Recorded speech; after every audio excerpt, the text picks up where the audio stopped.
budget 2025-2026 operating budget. Thank you. Good evening, council and public and staff. My name is Caitlin Graham, financial analyst for the city, and I'm here to discuss the 2025-2026 preliminary operating budget. And I just want to say online, we also have Rod, our public works director, available to answer any questions. And then also Steve Toller, our ARPA consultant with Baker Tilly. He's helping me with some review work with the budget too. So he's also available online to help with any questions. And then I also have city manager joining me as well. So we're all here. To start, today is really just a big picture view of the general fund, street and surface water fund, and the 2025 financial policies. So we'll just talk about the revenues, expenditures, those key changes, and then later in the month, we'll talk about the capital plans. All the department directors and managers will come in and they'll be available to answer questions about their budgets, and the process will continue until adoption in December. Oh, good. Okay. So to start, I've been living in 2025 since probably June or July. So now it's nice that you all are also going to be living in 2025 with me. So our budget development process is guided by the city strategic plan and our financial policies. So we always keep those in mind with the decisions we're making for the proposed budget. Back in July, department directors started on their budgets, and I help them clean those up, and then we give those budgets to the city manager, and then the city manager reviews them and cleans them up, and then we bring them to you. And then as a team, we will review them and clean them up. And then in December, we will adopt a budget. So that's kind of the process and where we're going, where we started and where we're going. Some of the key themes with the budget, maintaining the city's financially sound position, continuing important programs and services. With that, reminding everyone that we are using the city manager's reserve to balance the budget, but also maintaining the healthier reserves per the financial policy, so maintaining that 20%. So to start with the general fund revenues, these are the revenues for 2025 and 2026. With this, just really wanted to highlight the bulk of where they're coming from: sales tax, property tax, and utility taxes. The numbers are on the table, but just really wanted to show you the bulk of where everything is coming from. And we can go back to the slide later if there's questions. So some of the key changes in revenues, the property tax for 2025, forecasting 8.7%, and in 2026, 8.9%, and that is with the 1% increase per the financial policies. Sales tax forecasting at a growth rate of 4%, so looking at 12.5 in 2025 and 13 in 2026. Utility taxes, we are going to see an increase in those from the rate change from 8% to 10%. The franchise fee is still strong with Seattle City Light at 8%. And then the B&O tax is going to change from that 0.1 to 0.2.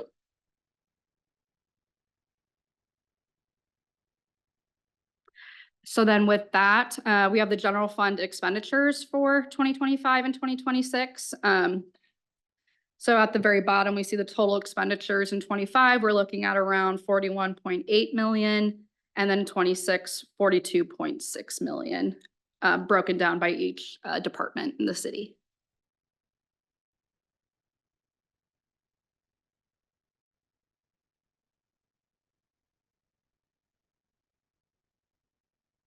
So then some of those key changes in the expenditures, starting with personnel cost, there is a cost of living adjustment, or COLA, in 2025 at 3.6%, and then a placeholder of 3% in 2026.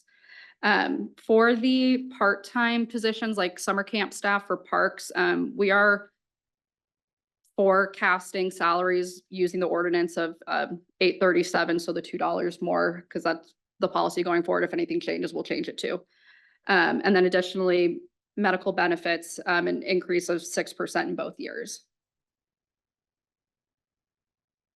Some temporary personnel to support the work of the city. First one being a code compliance officer for 2 years, a facilities maintenance lead in parks for 2 years, an administrative assistant for 2 years, an accountant for 2 years, and an assistant planner for 2 years. So these are all temporary. So at the end of 2026, those positions would end. And then some new permanent changes. There was a conversion of a 0.5 parks maintenance worker to a regular 1.0 FTE. So rather than having someone seasonal, just converting them to a regular member of the crew. And then with the Public Works Department, Robin was helping us, came out of retirement to help us as the Deputy Public Works Director. With Rod now in, and the plan going forward is to have a capital projects manager instead of the Deputy Public Works Director. So that is just another one of those changes. And then some of the notable expenditures in the budgets for 25 and 26. Just want to start that all ARPA dollars are under contract, which is great. We love that. So none of those numbers are in the budget in 2025. So the goal is to, spend everything by the end of the year. Whatever doesn't get spent will just be a carryover amendment next year. So just wanted to let you all know that. In 2025, there's a $350,000 one-time cost for a critical areas code update. That is from state law to update that. And then a $245,500 cost for information systems for equipment replacement in 25. Another one of the key drivers is around $328,000 for insurance in 2025, and then we have a placeholder of $400,000 in 2026 for insurance. And then last one on the list is a $838,000 increase in the police contract in 25, and then an $880,000 placeholder in 2026 for the police contract.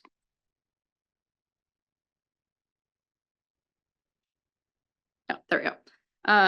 So all those numbers, how they're impacting the budget. Also want to talk about how they're impacting the reserves. So maintaining the 20% needed. So general fund operating reserve, capital, the equipment, those are all looking good. The COVID-19 pandemic recovery funds, those are getting drawn down, which is what we want to see. We want that money to go out the door. The one to note is the city manager's designated reserve. We are using it more than we would like to. It is there to cover one-time costs or unexpected costs, but again, just using it more than we would like to. And then to start with the street fund, really big picture, street fund looks good. There's some revenues that are flatlining that I'll talk about, but overall street fund is good. So to start with those revenues, the one flatlining is the motor vehicle fuel tax. So this is a state shared revenue. They collect it, they distribute it to us. And this is just flatlining due to more fuel efficient and electric cars on the roads. Just also want to talk about the solid waste utility tax. So this is the 6% tax that supplements funds needed for road maintenance. And then also just wanted to take the opportunity to remind folks about the utility tax relief program on the city website. And then lastly, the parking tax that increases by the consumer price index utilities, CPIU, each year via the Burien Municipal Code. And that new rate is going to look to be $3.91 in 2025. So those are the revenues. And then the expenditures, that same 3.6% COLA. And then some new positions. So that capital projects manager we talked about earlier, a development manager, a transportation engineer, a maintenance supervisor, and a sustainability coordinator. And then the reminder that Rod is online if you have any questions about any of them. And then also just want to highlight that this work to fund all of these new positions that were needed to support the street division. A lot of reductions went into that too, to make it as net zero as we could. So there are going to be some reductions in the streetlights, electricity to match, just match actuals, professional services, and the office and operating supplies. And then the Surface Water Management Fund, or SWIM, big picture, is doing really great. The storm drainage fees and charges, we're forecasting 4.69 in 2025 and 4.83 in 2026. Those fees and charges are adjusted annually based on that CPIU, so that 3.8%. And that is an ordinance I will bring back in November to discuss and hopefully adopt. And then those key expenditure changes, that same 3.6 COLA for both union and regular staff positions, and then those new positions, the capital projects manager, the maintenance supervisor, and then a additional public works maintenance worker union crew position. And then some other key expenditures to note, the debt for this is a mouthful, the Ambom Regional Detention Pond Expansion Project will be finished in 2026, which is great. And then that same thing in SWIM, did some reductions in line items to make the cost of those new positions as net zero. So reductions in office and operating supplies and professional services. And then beside the operating funds, the only change in the financial policies is the one that we update every year, and that is the human services per capita allocation. That increases every year from that CPIU, so that 3.8%. So in 2025, it would go from the current $8.89 to the $9.23. And with that, any questions? Any questions for our first presentation on the 25-26 budget? Councilmember Garcia? Thank you, Mayor. Yeah, I had a few, but there's a couple of them are just technical and more for the benefit of our residents in understanding what some of these numbers are paying for, I think. One is you mentioned insurance funding, how we're projecting and reserving for potential increase. Could you elaborate a little bit on what type of insurance and what we are paying for when it comes to that? And the same question is for the street fund and parking tax. Like, who pays the parking tax? Just the general, don't elaborate too much. I just want folks to understand what all these things, line items are, that for somebody that doesn't understand finance or budgeting, may be helpful to help. I want to let Adolfo talk about insurance. Maybe I'll take care of that one for you. Sure. So our insurance is through an insurance pool, WCIA, and that insurance covers pretty much just about everything that the city of Burien is responsible for. So that includes buildings, machinery, it includes vehicles that have to obviously be identified and listed. It includes covering things when, for instance, the city is involved in certain litigation. So all of those things fall under insurance. So typically the things that people think about when they think of insurance, but on a larger scale and specifically for the municipal government, which is the city of Burien. Thank you very much, Carmen. And that's generally just what I wanted to convey. I think most of us are aware, but I think it's important as we start going into it for us to communicate to our residents in, I guess, in layman's terms, or just something general to easily understand what it is that we're paying for. Street fund, similarly. Yeah, so the street fund covers all the expenses for roadway maintenance and infrastructure. So that's sidewalks, the roads, eventually EV charging stations. So any of those big road projects. And then the parking tax, I was just pulling that up. That is any like parking meter fee for any of like the private parking lots in the city. So also just to support any of like the roadway maintenance for those as well. Gotcha. So if somebody charges, if I own a parking, sorry, just to clarify, if I own a lot and I charge people to park there, then I would get taxed a certain amount on each person that I. Yes, yeah. Okay. That's all I wanted to put. Thank you so much. And I have a couple other questions, but I'll wait till others, because they're not as. You can keep asking your questions. Yeah, go ahead. The other one is, what I've noticed from the main thing takeaway from the presentation is that we're investing heavily into our road maintenance and infrastructure, which is great. I think it's something that our residents want, ask for, deserve.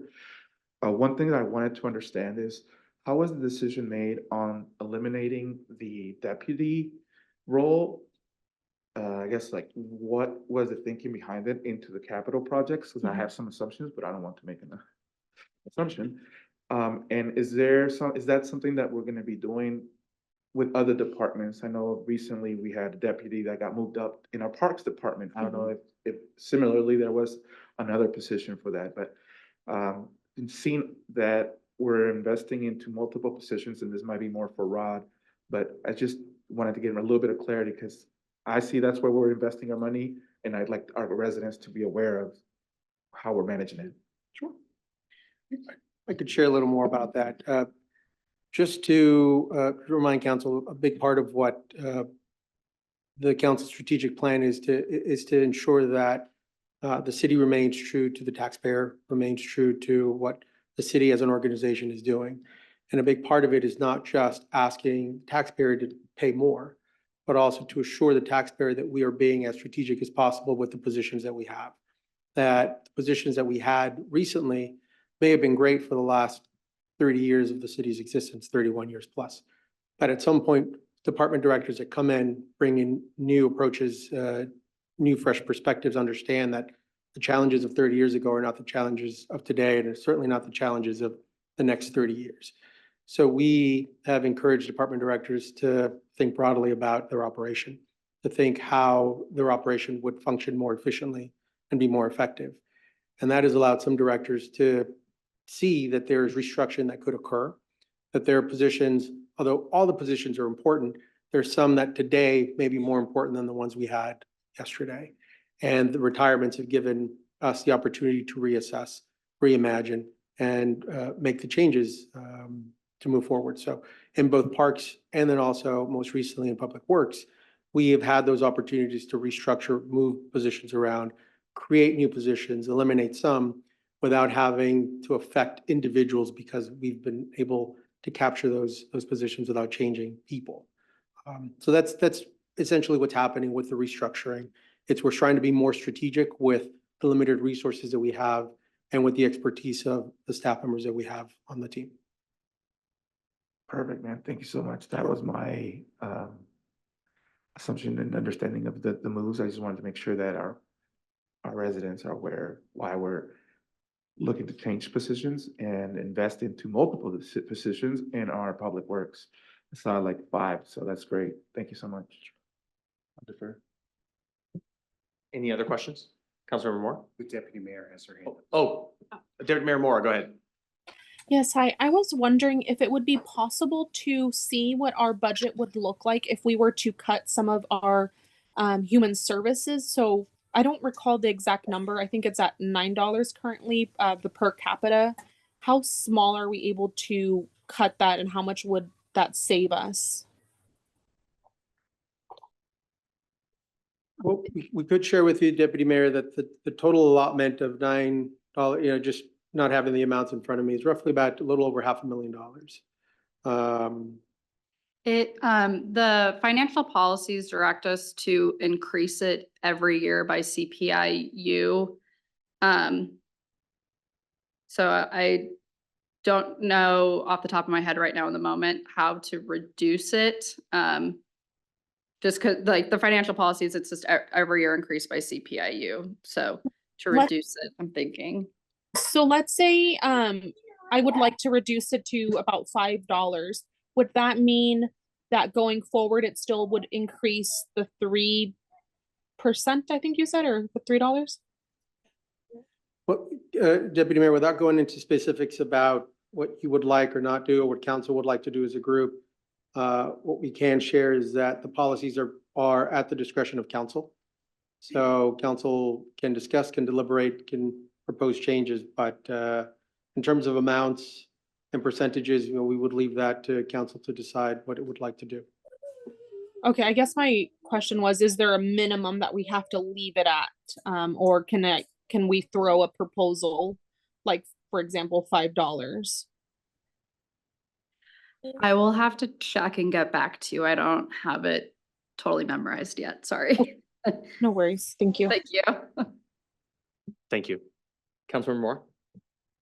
Oh, I had my mic on, sorry. I wanted to ask just a little bit for follow-up on the term limit temporary positions. And my understanding is that we do that so that we don't make a permanent commitment to employees. So people come in knowing what, you know, what our expectations in terms of times are. Is the thought that we need them, and so we're building them into the budget, but we also won't be able to permanently maintain them with the current budget? And is that, I guess I'm looking for what happens at the end of those 2-year terms. The short of it is, after the 2-year term, if no new revenues are identified, the positions are eliminated. There are strategies that municipal governments can make use of to bring in new staff members that are needed to fulfill their operation on a temporary basis, on a short-term basis. If we are considering a position that is long-term, fully budgeted in the budget already, in order for us to be able to do that, we have to identify cuts somewhere else, either by eliminating another position or by cutting programs or services somewhere else. And we're not in a place where we could do that. And so a strategy that we have is to make use of the manager's reserve fund, short-term temporary positions where we know the position is limited. We know that it will end. It will allow us to budget properly in accordance with the general budgeting practices and procedures, because we know that we don't have to long-term match that expenditure with revenues. Now, if we're talking about having somebody full-time and they are in the budget every year, then it is a different source of funding. It mostly will not come from the manager's reserve. It would have to come through identified new revenues to match that expenditure. Thank you. Just wanted to add to Councilmember Moore's question. I've hired folks for term positions, for government positions before. And it's really a strategy to just make sure you can have enough team members in your staff to fill the needs until you basically have enough money to cover full term or a long-term position. My question with this would be, is there a way for us to get a breakdown of the departments? What percentage of the staffing is term versus full-time positions, just to see and understand the health of our departments? I think that goes towards what Councilmember Moore was asking about, and us knowing how much of each departments are temporary positions so that we can project and plan for that budgeting in 2-3 years, since some of these positions may disappear, or if we find that they're very efficient, which is exactly why they were created probably, then we invest in keeping those long-term. But I think us understanding department-wide, which departments have more term versus not, I think will be helpful for us to know. That's all. So like I said, we could certainly do that, provide that breakdown.